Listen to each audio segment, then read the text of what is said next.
Eu quero te convidar, então, a abrir a tua Bíblia no texto que foi lido no começo do culto, o livro do profeta Jonas, capítulo de número 4.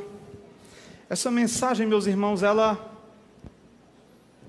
mexeu um pouco comigo no dia de hoje, porque é daquele tipo de mensagem que os pregadores aqui sabem. Você faz, refaz e faz novamente, e aí grita bem alto e pergunta: Deus, por que os céus estão fechados, né? Então, é aquela mensagem que vem brotando literalmente da angústia, daquele momento do culto que vem chegando e você está ali batalhando e lutando com a palavra. E eu quero ler novamente com você Jonas, capítulo de número 4, versos de 1 ao 4, que diz assim: Mas Jonas ficou muito aborrecido e com raiva. Eu leio na NAA.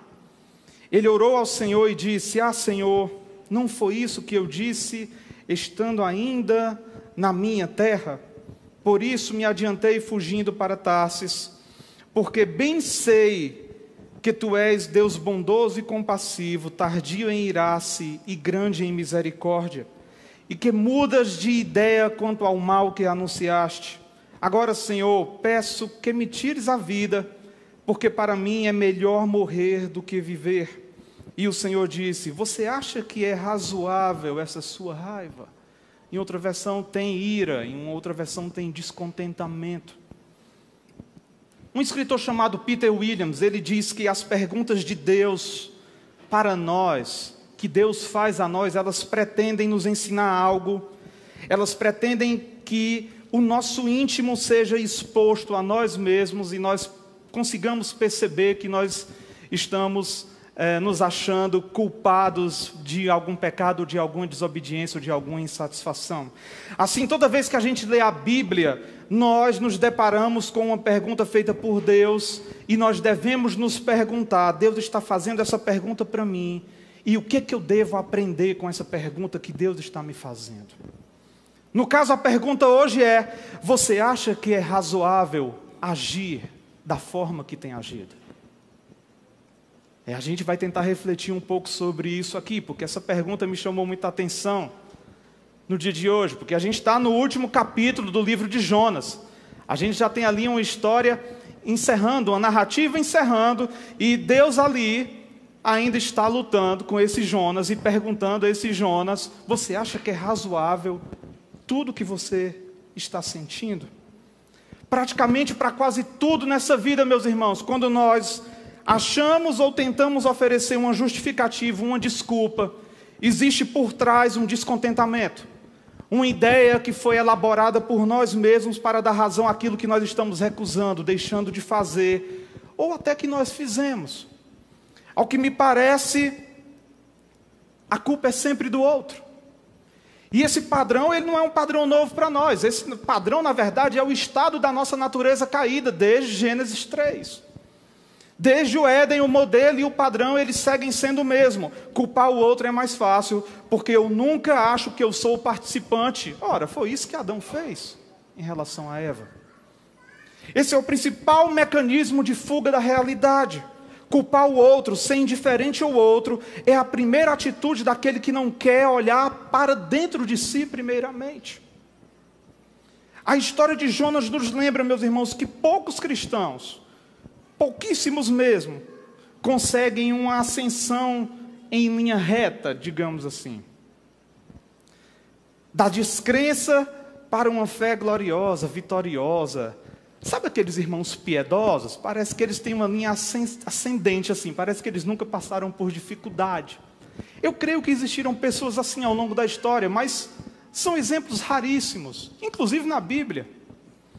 Mas, em vez disso, nós tendemos a progredir. A gente vai progredindo com passos, paradas, avanços, tropeços, pausas, continuamos. E esse é o nosso processo de caminhada como discípulo de Jesus, como um cristão. Uma caminhada que envolve avanços e paradas.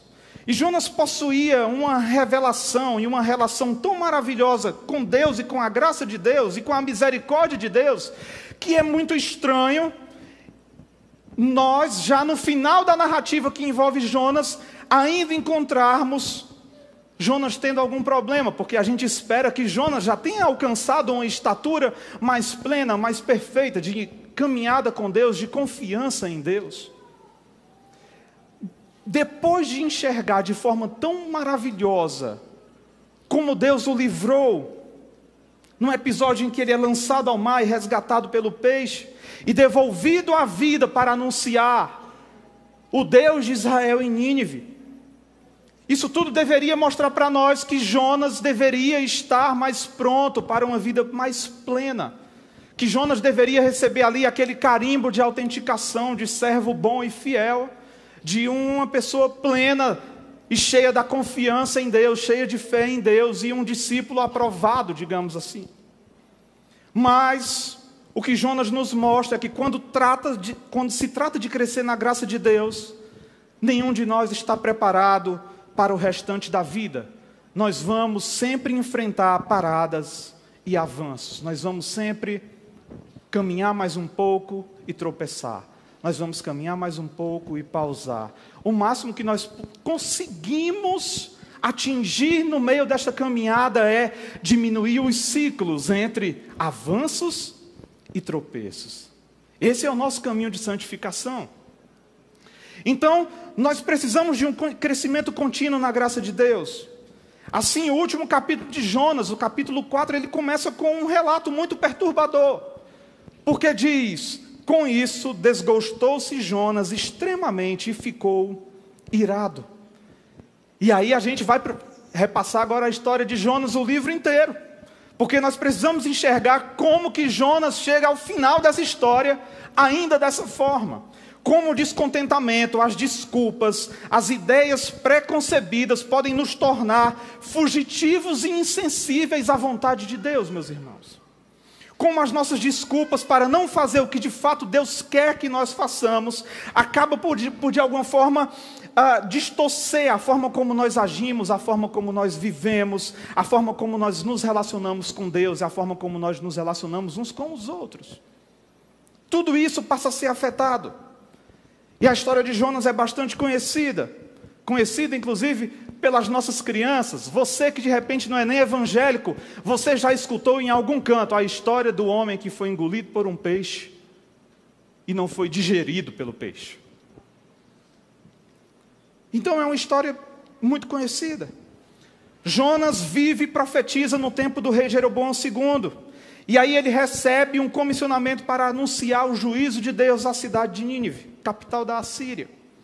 Ao invés de ir para Nínive, Jonas pega um navio e foge para o ponto mais longínquo conhecido daquela época, Tarsis.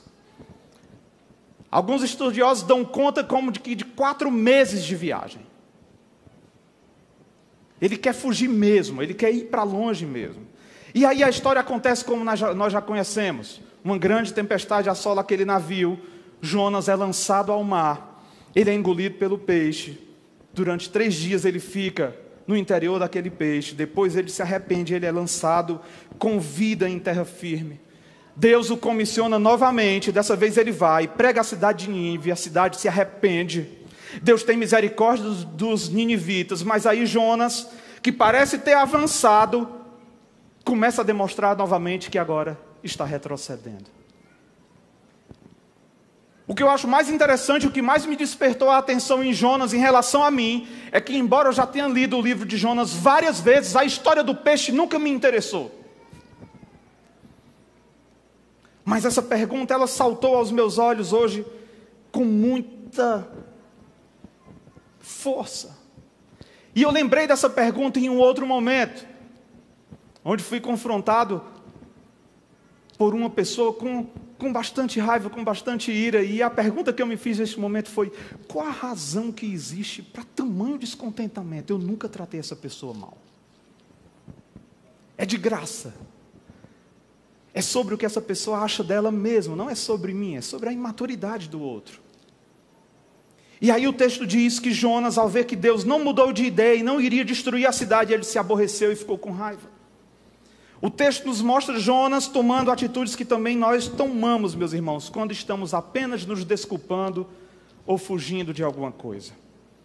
Assim como Jonas, a maioria da causa das nossas decisões de desculpas, do nosso descontentamento, na maioria das vezes está revelando apenas aquilo que nós somos. Nós somos inconstantes, cheios de paradas e avanços durante toda a nossa vida. E nós precisamos parar e reconhecer isso. Nós precisamos parar e reconhecer isso. E eu quero colocar algumas lições que vão nos fazer enxergar que as nossas desculpas, o nosso descontentamento, as nossas justificativas podem nos tornar prisioneiros de nós mesmos. É por isso que o tema desta mensagem é o descontentamento que aprisiona. Porque nem sempre o nosso descontentamento é causado pelo outro. Ele é gerado em nós, por nós, afetando a nós mesmos, afetando os outros, a nossa vida em comunidade e o nosso relacionamento com Deus, inclusive. E nós precisamos nos debruçar um pouco mais sobre o texto. E eu vou voltar um pouco no livro de Jonas, porque o capítulo 1, do verso 1 a 3, nos deixa a nossa primeira reflexão. A palavra do Senhor veio a Jonas, filho de Amitai, dizendo: levante-se e vá à grande cidade de Nínive e pregue contra ela, porque a sua maldade subiu até a minha presença. Jonas se levantou, mas para fugir da presença do Senhor para Tarsis, desceu a Jope e encontrou um navio que ia para Tarsis, pagou a passagem e embarcou no navio para ir com eles para Tarsis, para longe da presença do Senhor. A primeira reflexão que eu gostaria de fazer a partir desse texto, a partir dessa caminhada pelo livro de Jonas, é que Deus pode nos pedir aquilo que aparentemente nos desagrada, e a opção não é fugir, e sim enxergar a si mesmo através do propósito pretendido por Deus, através do propósito de Deus. O contexto dessa fuga, meus irmãos, é que Jonas sabia muito bem quem era a Síria. Jonas sabia o que representava a Síria para Israel. Inimigos do povo de Deus, nação cruel, nação que ora atacava, ora estava em aliança, porque Israel entrava em aliança porque tinha medo. Jonas sabia que pregar o que Deus estava mandando à Síria poderia gerar uma invasão da Síria em Israel, inclusive. O texto também diz que Jonas era filho de Amitai, o profeta. E aí tem outra razão que ela não fica tão clara no texto, mas você escutando, você consegue enxergar pelo contexto da época. Quando uma nação invadia a outra, quem primeiro era atacado e morto eram os profetas, os reis, os sacerdotes, para que o povo ficasse sem liderança. Ora, se Jonas é filho de Amitai, ele também teme pelo seu pai. Ele também deixa as emoções estarem envolvidas na fuga em que ele está empreendendo agora em relação ao chamado de Deus. E Jonas foge descontente e indiferente à vontade de Deus, porque Jonas vê a Síria como inimigos de Israel, e não é para menos. Se Deus estivesse te pedindo hoje, vai e prega ao teu inimigo. Deus, eu quero matá-lo, eu não quero pregar para ele. E Deus diz: não, você vai pregar para o seu inimigo. Mas como que eu vou pregar para aquela pessoa? E se ela não gostar, ela pode vir aqui na minha terra, matar o meu pai, a minha família, destruir o meu povo. Olha o conflito em que Jonas está envolvido. E ele foge, falta fé a Jonas. Ele foge indiferente, descontente em relação à vontade de Deus, porque para ele os seus sentimentos pessoais em relação a Nínive, em relação à sua própria vida e às suas emoções, justificam fugir e não obedecer a Deus. Pessoas descontentes se sentem extremamente insatisfeitas quando Deus frustra as suas próprias expectativas, meus irmãos. Nós enxergamos isso sempre na igreja. Geralmente o nosso descontentamento está interligado a uma expectativa que foi frustrada. Existe um ditado no mundo aí que diz assim, que a expectativa, a frustração é a mãe de todas as expectativas. E Jonas padece disso. E nós padecemos disso, porque nós não conseguimos muitas vezes, e na maioria das vezes, enxergar para além dos nossos interesses, para além da nossa vontade, ou que nós não conseguimos enxergar o quadro maior que Deus pretende a partir do momento em que Ele nos pede para fazer algo. Eu gosto muito de dizer, às vezes nós não entendemos o que Deus nos pede ou o que Deus permite, porque às vezes falta nos perceber ou perguntar qual é o quadro maior pelo qual Deus permite ou ordena as coisas. Sejam elas aos nossos olhos boas ou ruins, mas o propósito de Deus é o interesse do reino de Deus. Então tudo está inserido dentro desse quadro maior. E qual é o quadro maior em que Jonas está envolvido? Ora, lembre-se de Abraão. Esse é um culto missionário. Abraão recebe uma promessa de que todas as nações da terra seriam abençoadas por meio de sua descendência, se eles confiarem em Deus e servirem ao Deus de Israel. Então esse é o quadro maior, porque esse quadro maior nos lembra também do nosso próximo, seja ele nosso irmão na fé ou não. E nós precisamos enxergar o quadro maior. E quando eu falo de que fugir não é uma opção, é porque fugir é mostrar um completo egoísmo, é mostrar um completo desconhecimento do quadro maior que para nós emana do Evangelho. De em amor ao mundo proclamar as boas novas de vida eterna, do sacrifício de Jesus na cruz do Calvário por mim e por você, que Ele morreu e ressuscitou ao terceiro dia, foi aos céus, está à destra de Deus Pai e voltará. Glória a Deus por isso. Esse é o quadro maior que precisa emanar de nós. Nós precisamos nos fazer essa pergunta quando Deus nos pede algo. Deus, eu não sou o bonzão aqui. Para além de mim existe algo. E nós precisamos pensar a partir do Evangelho, a partir do interesse de Deus, a partir do reino de Deus. Deus é rei, então o seu reino tem interesses. Enxergar a si mesmo a partir do propósito de Deus, meus irmãos, é perceber que o nosso egoísmo precisa cair por terra. Nós somos convidados a ser parte ativa do plano de Deus para que a nossa cidade e para que as nações sejam ricamente abençoadas por meio da minha e da tua vida. Isso não é uma utopia, meus irmãos. Isso não é um disse-me-disse de culto missionário. Isso é uma promessa bíblica que continua em voga através da igreja. E nós precisamos nos sentir responsabilizados e incluídos dentro desse propósito pelo quadro maior gerado em nós pela morte de Jesus Cristo na cruz do Calvário. Nós somos responsáveis. Uma pergunta foi feita a nós, um comissionamento foi feito a nós. E o que eu pergunto hoje é: qual é o motivo ou qual é a justificativa pela qual você não está ativo, ou pela qual você não está avançando, ou pelo qual você está só reclamando, ou pelo qual você está acusando o outro? Porque existe um comissionamento a cada um de nós aqui. E isso é o Evangelho. Isso leva também a uma segunda reflexão.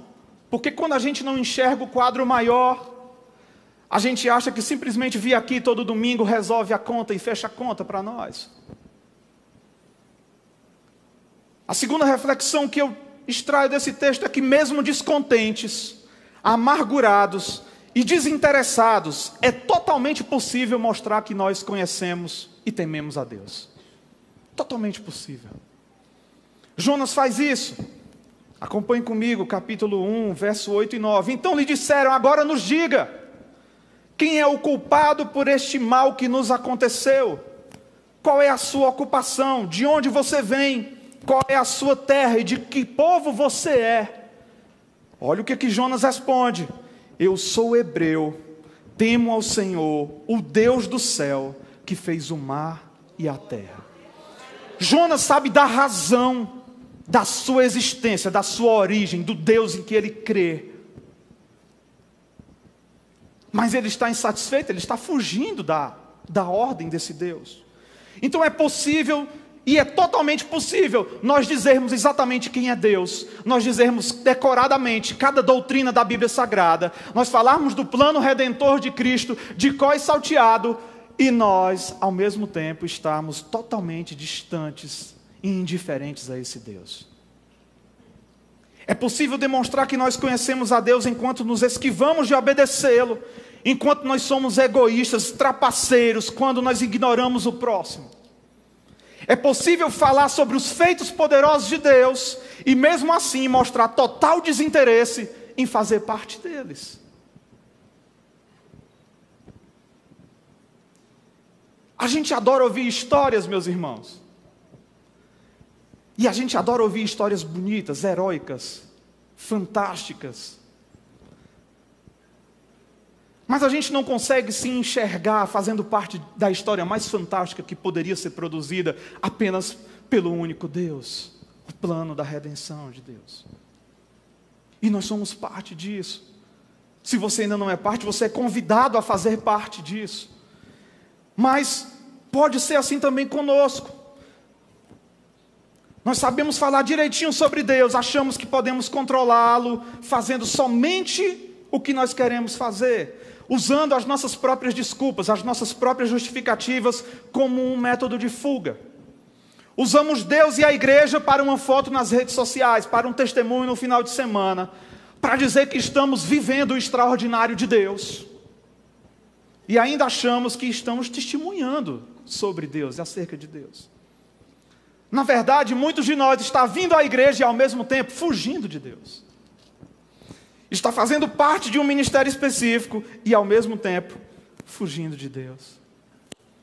Tenha cuidado com os extraordinários de Deus que estão sendo servidos por aí afora, viu, meus irmãos? Porque o extraordinário de Deus já foi feito na cruz do Calvário e na ressurreição. Tenham muito cuidado com o que andam dizendo por aí em algumas igrejas. Conquiste você mesmo. Venha viver o extraordinário de Deus. Você pode, amanhã levante-se e recite essas frases motivacionais e viva um dia diferenciado. Como se a graça de Deus não te bastasse para um dia animado, diferenciado. Como a percepção da misericórdia de Deus não te bastasse para um dia pleno e agradecido a Deus. Como se o respirar não fosse um próprio ato de benevolência de Deus para comigo e contigo, porque no próximo minuto tudo pode acabar. Oh, meus irmãos, chega de justificativas, chega de desculpas, chega de fugir.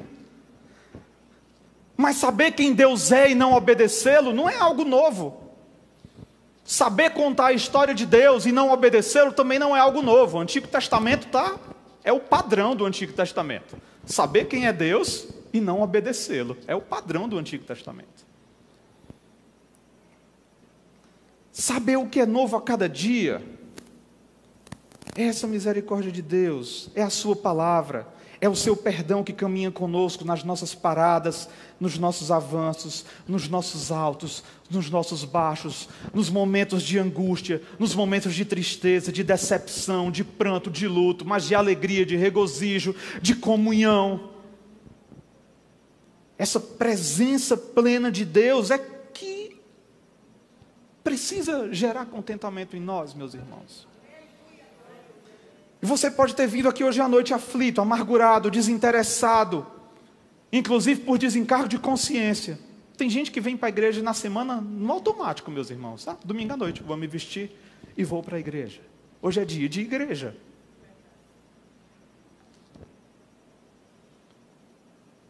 Você veio ao lugar certo. Mas não basta apenas conhecê-lo de ouvir falar ou de falar sobre ele. Nós precisamos andar com Ele, e para andar com Ele nós não podemos ser fugitivos, meus irmãos.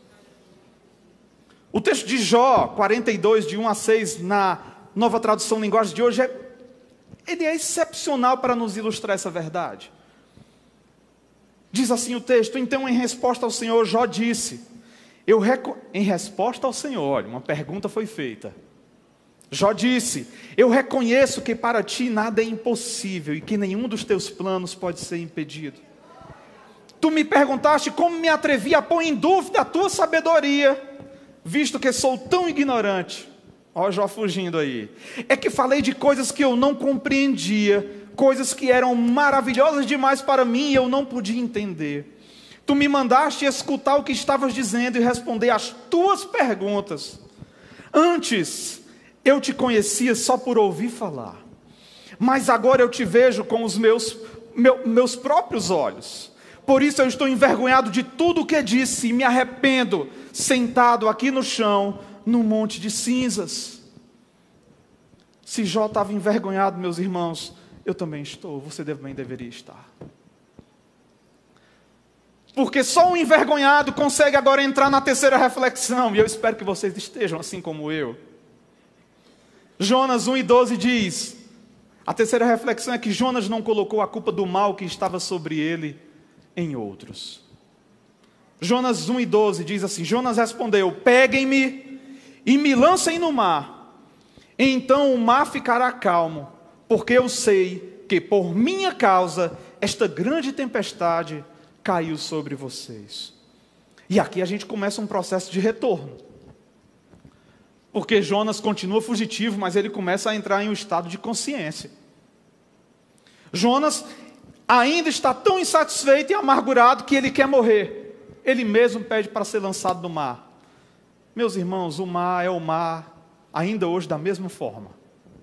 A probabilidade é que hoje para ser encontrado é um pouquinho maior. Mas antes, pedir para ser lançado ao mar, em alto mar, sabe-se lá quantos dias de distância, era pedir para morrer. Jonas preferia morrer a ver os seus inimigos libertos por Deus.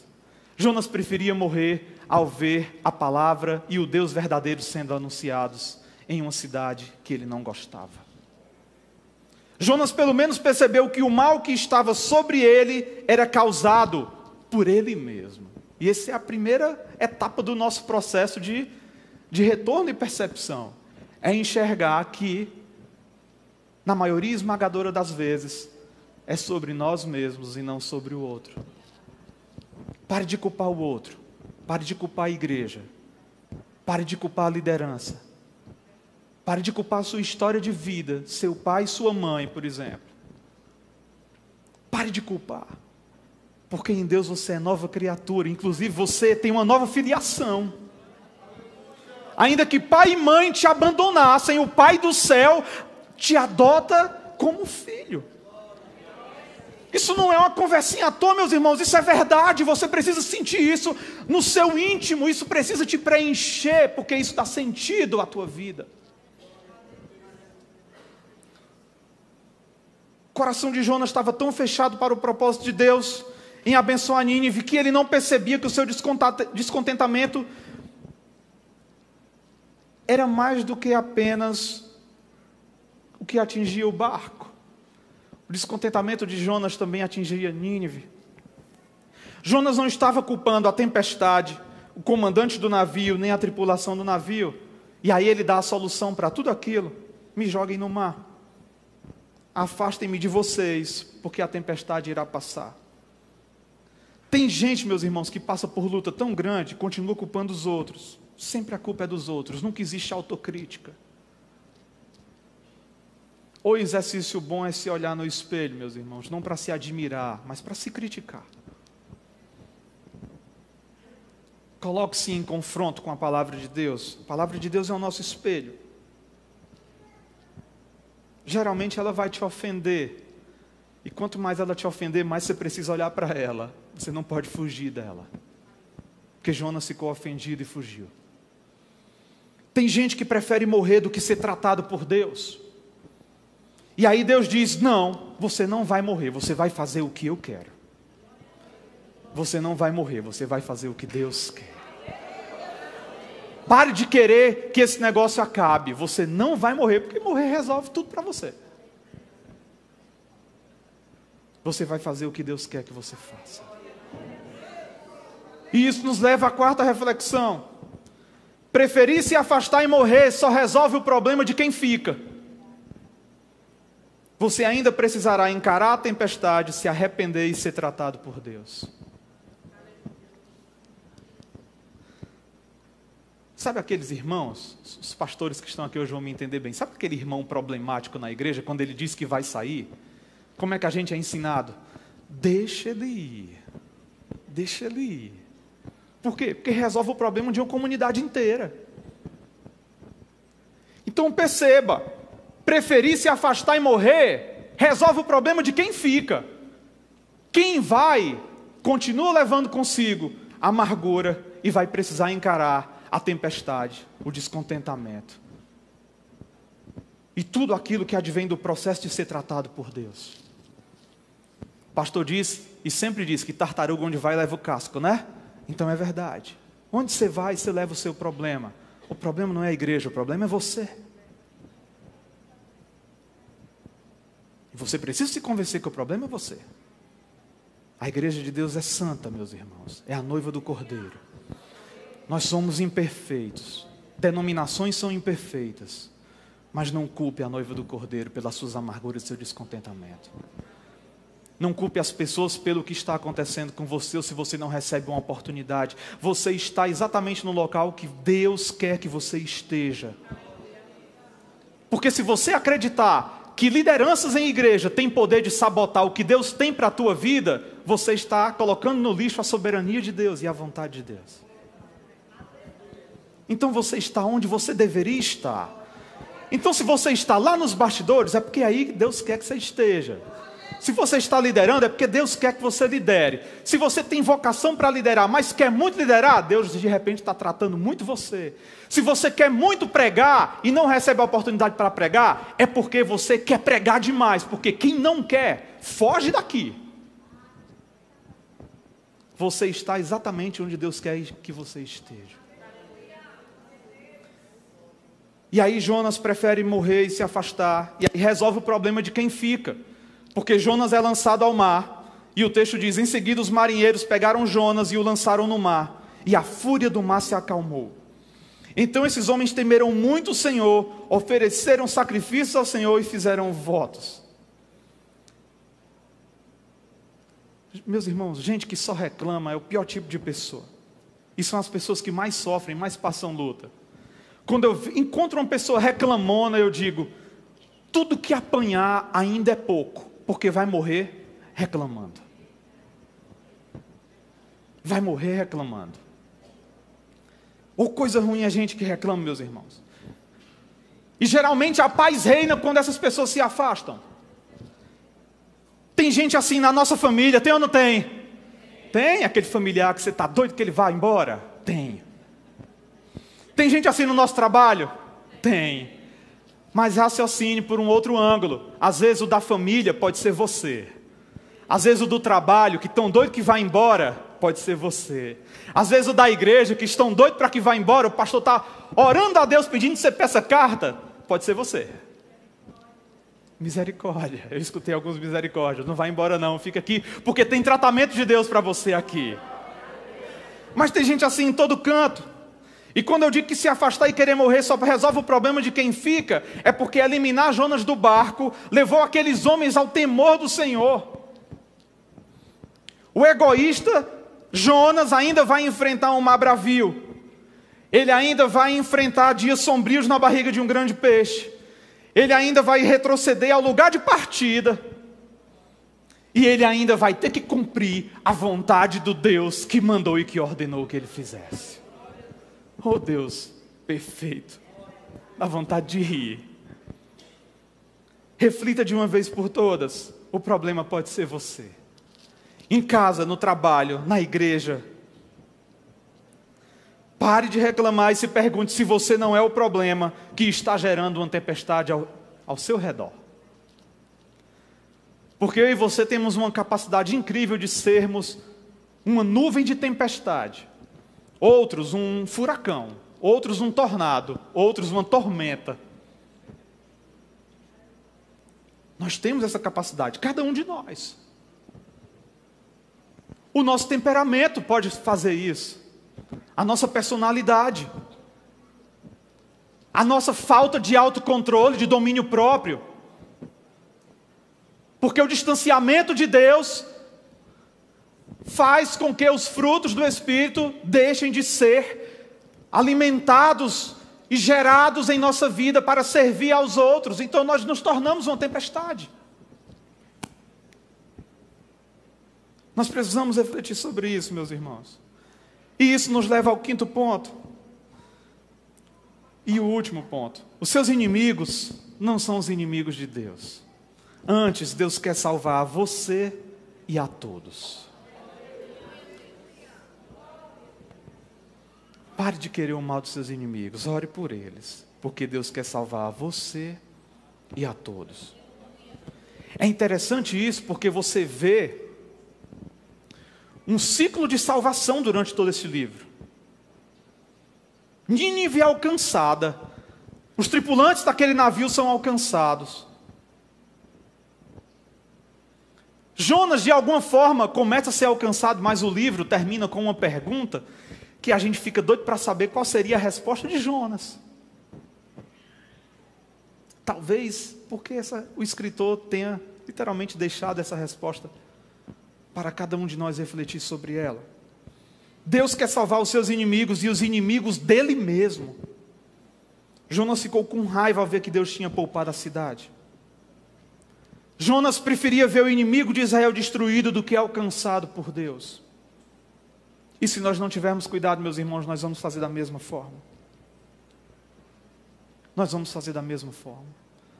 Na verdade, a igreja, em muitos casos, já tem feito. A igreja já tem feito isso. A igreja tem instrumentalizado, por exemplo, a política para fazer isso. A igreja tem instrumentalizado ideologias para fazer isso. A igreja tem armado e reunido o seu rol de inimigos e fica dizendo a Deus: eles são os teus inimigos também, mas Deus quer salvar os nossos inimigos e os inimigos dele mesmo, porque a Síria era inimiga de Deus. O mundo precisa escutar. O mundo precisa escutar. As nações precisam escutar. Você fica em casa. Eu sou Israel, eu não sou Palestina. Eu sou Ucrânia, eu não sou Rússia. Eu sou Estados Unidos, eu não sou... Deus quer salvar o palestino. Deus quer salvar o russo. Deus quer salvar você, seu miserável, que continua querendo dizer quem Deus tem que salvar ou não. Na verdade, você é só um fugitivo, que não sabe, que não entende o quadro maior dos interesses do reino de Deus, e você quer ditar o que Deus faz, quem Deus salva e quem Deus não salva. Você quer ser um portador da graça de Deus, mas ao mesmo tempo você quer ditar onde Deus derrama dessa sua graça. Uma das grandes causas de descontentamento na igreja, meus irmãos, é de pessoas que querem que a liderança seja inimiga dos inimigos dela, por exemplo. De que Deus seja inimigo dos inimigos dela. Eu costumo dizer que na igreja o problema não é na igreja. O problema dos conflitos na igreja, ele está no âmbito da liderança. Porque é no âmbito da liderança, no âmbito do fazer, no âmbito da visibilidade, onde nós somos mais tentados. Quando olhamos para tudo isso, meus irmãos, nós percebemos o quanto descontentamentos e desculpas podem se transformar em verdadeiras prisões para nós. Eu peço que os músicos se aproximem. Prisões de alma, prisões de coração, prisão de relacionamentos, prisões que nos isolam da comunidade e nos isolam de Deus.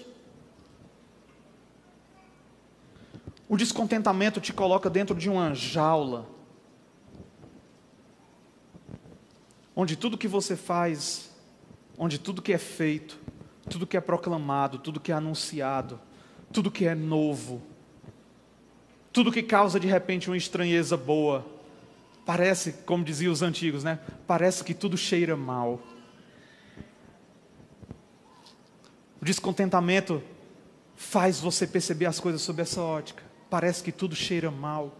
Tudo que eu vejo eu critico. Nada está bom.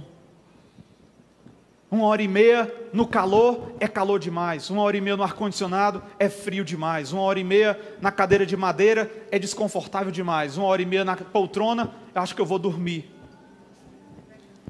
1h30 com um som bom, está muito alto. 1h30 com um som ruim, que som ruim.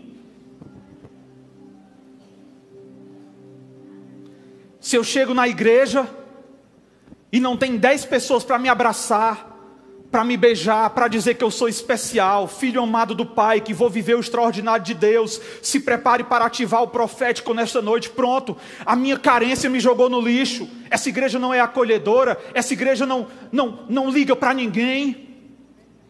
Você quer Deus ou carinho? Porque Deus é amor, mas Ele é amor confrontador.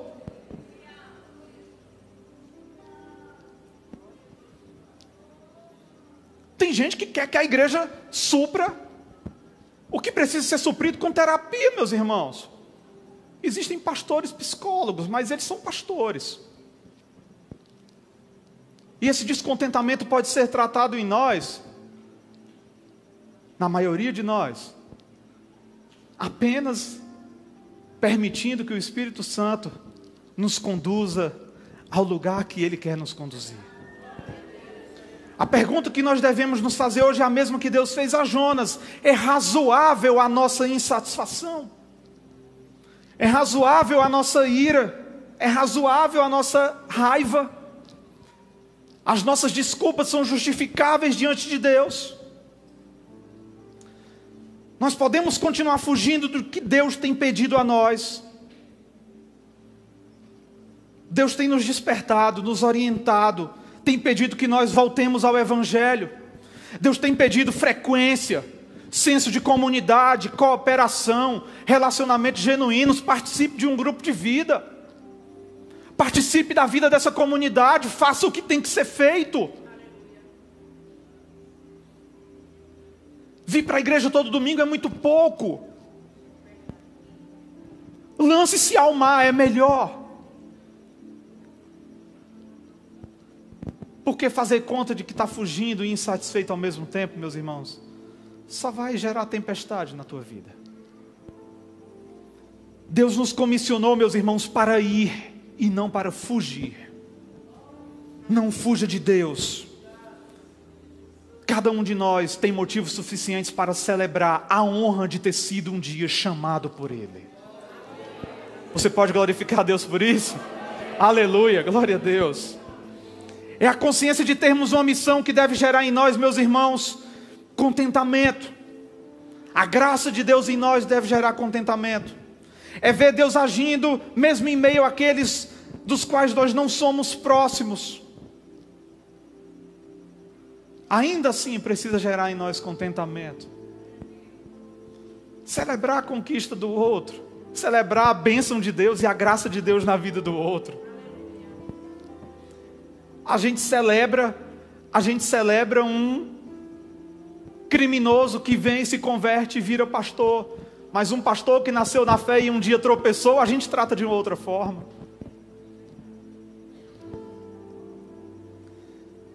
Enquanto nós não buscarmos contentamento na fonte correta, nós seremos apenas fugitivos, insatisfeitos, descontentes e inconstantes. E aí, para encerrar, nós precisamos observar uma diferença enorme entre o Jonas do capítulo 4 e o Jonas do capítulo 1. Porque quando Jonas foi chamado pela primeira vez para pregar em Nínive, ele responde a esse chamado fugindo da presença de Deus. Mas agora, ainda e apesar de toda a amargura que ele ainda está sentindo por Nínive ter sido alcançada por Deus, Jonas não foge. O capítulo 4, verso 2 diz assim: ele orou ao Senhor. O Jonas do capítulo 1 foge de Deus. O Jonas do capítulo 4 refugia-se em Deus. Mesmo descontente, mesmo amargurado, mesmo transtornado, mesmo magoado, mesmo cheio de feridas, você veio aqui hoje encontrar refúgio em Deus. E eu te digo a boa notícia: existe refúgio em Deus para mim e para você nesta noite. Glória a Deus por isso. Jonas reage refugiando-se no Senhor. O alarmado e agitado Jonas do começo da história, que fugiu do Senhor, no fim da história ele continua agitado e alarmado, mas agora ele está se refugiando em Deus, ele está dialogando com Deus, ele está perguntando os porquês, ele quer saber. Ele faz de Deus o seu refúgio. Existe graça aqui, meus irmãos, porque existe refúgio em Deus para cada um de nós. Existe refúgio em Deus para cada um de nós. Eu gostaria de te convidar para ficar de pé. Escolher alguma?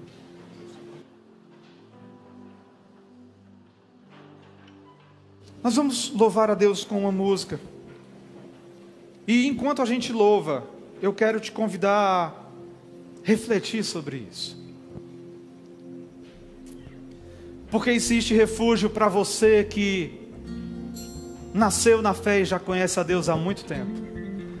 Existe refúgio para você que conhece a Deus só de ouvir falar. Existe refúgio para você que de repente nunca conheceu a Deus e de repente deseja conhecer. Que Deus é esse? Que Deus é esse que oferece para mim nesta noite refúgio? Que Deus é esse que oferece nesta noite para mim alento para a minha alma? Que oferece para mim respostas para as minhas inquietações? Eu não posso garantir que a partir de agora cada um de nós vai simplesmente avançar, avançar e avançar. Mas eu posso garantir que existe refúgio em Deus. Eu posso garantir que você sempre encontrará refúgio em Deus. Você passará de fugitivo a livre, em nome de Jesus. Vamos escutar esta canção e depois nós vamos orar. Se você quiser vir à frente receber a oração, buscar refúgio em Cristo, fique à vontade, venha até a frente, o Senhor está te chamando. O som que Deus quer dizer. Está vindo um jovem à frente. Quando Ele fala, a terra treme. Ouça agora o que Ele vai falar. E a sua voz é mansa e tão suave. O seu amor é imensamente infindo. Chama por você pelo seu nome. Não adianta se esconder. De Deus ninguém se esconde.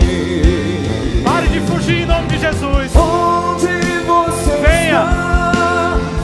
O Senhor está te chamando, venha.